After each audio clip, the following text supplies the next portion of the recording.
Mon nom est Deborah Kayembe, je suis la rectrice de l'Université d'Édimbourg. Mon intérêt sur la protection de l'environnement vient depuis mon enfance. J'ai une enfance dans un pays qui est au milieu de lequel se traverse la forêt équatoriale. Et c'était très beau avec la fraîcheur de la jeunesse et jouer dans le champ, c'était très beau. Et je pense que l'intérêt aujourd'hui que j'ai pour le changement climatique est que nous sommes en péril, nous sommes en danger. Il est temps que nous, en tant que citoyens de la planète, de protéger notre planète à tout prix.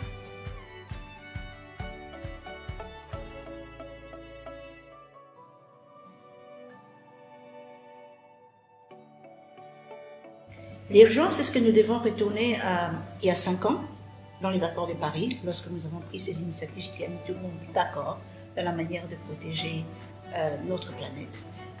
Nous avons vu comment la situation s'est détériorée dans les jours qui viennent de se passer. Le soleil qui devient plus soleil que la flamme et qui brûle la Turquie, la neige qui subitement tombe au Brésil et la pluie à Londres, comme nous l'avons vu dans les derniers jours. Il est urgent maintenant que nous puissions nous investir sur l'intérêt commun de notre planète. L'investissement sur la protection de notre planète, afin que nous vivions dans l'harmonie.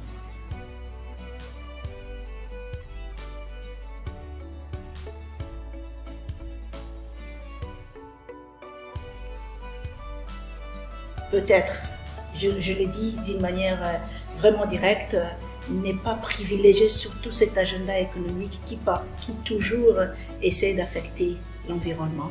Nous devons peut-être privilégier les situations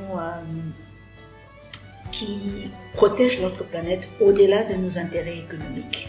Nos acteurs politiques doivent prendre des décisions immédiates et impératives pour protéger notre environnement.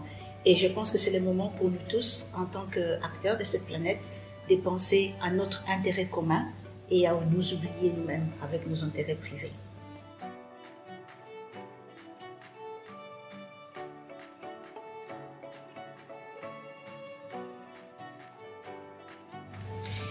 Oh, tout de suite, c'est les années de mes 7 ans, quand j'étais en République démocratique du Congo en tant que petite fille. Je suis en train de courir dans la forêt et c'est de la verdure tout autour de moi. C'est la fraîcheur, c'est frais, c'est beau, je cours, je ne m'arrête pas et je me perds. Et il y a une personne âgée qui me trouve et qui me pose la question, c'est où ta famille? Et je dis le nom de ma famille et il me ramène en toute sécurité auprès de ma famille. Ça, c'est un monde dont je rêve, où même l'environnement dans lequel je me suis sentie m'a mise très à l'aise de continuer à courir dans la brousse. Et c'était très beau pour moi. Et je voudrais voir ça de plus en plus dans notre société, là où on a confiance à notre environnement. Partout où nous allons, nous nous sentons à l'aise au milieu de cet environnement. Je ne vois pas aujourd'hui cette culture de protéger la jeune fille, mais chercher plutôt à l'exploiter au moment où elle est seule dans cette jungle.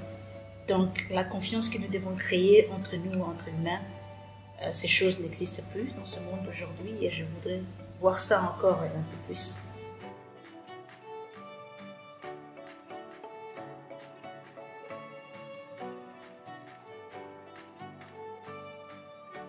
Nous ignorer nous-mêmes, penser aux autres, penser aux intérêts de la communauté en premier lieu. Ça, c'est quelque chose que nous devions tous faire. Nous devons penser aux autres, notre intérêt commun dans notre communauté, avoir des acteurs politiques qui réfléchissent positivement dans l'intérêt de nos communautés. Je pense qu'il est très important aujourd'hui, dans le monde où nous sommes, où il y a de plus en plus d'égoïsme, dans tous les domaines, l'égoïsme politique, l'égoïsme économique, où on a besoin des acteurs qui, dans tous les domaines de la société, pensent d'abord à l'intérêt commun et à la protection de notre planète. C'est très important. L'éducation est la base de toute chose. L'éducation est la base de toute chose et surtout rééduquer, ne pas se fatiguer, continuer à éduquer les personnes sur le bien-être de notre communauté.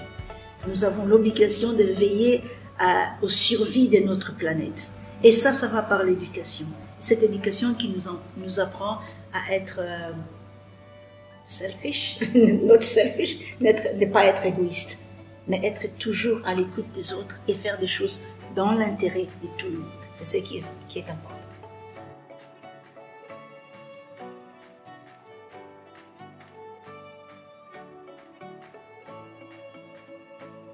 C'est une grande opportunité, la COP26, cette fois-ci, d'abord pour voir les erreurs que nous avons commises dans les 4 ans qui viennent de passer. On était très distraits, on a cru que ça passerait, parce que certaines personnes nous ont fait croire que ça passe, que la crise environnementale n'existait pas. La réalité aujourd'hui est que ça existe. COP26 doit nous ramener d'abord sur les accords de Paris, il y a 5 ans. Qu'est-ce que nous avions réalisé et qu'est-ce que nous n'avions pas pu réaliser? Corriger cela et avancer. C'est ce qu'il faut faire. Il ne faut pas condamner, il ne faut pas juger. Vérifier ce que nous avions fait. Est-ce que nous l'avons réalisé? Nous n'avons pas réalisé. Allons-y et corrigeons cela et avancez de l'avant.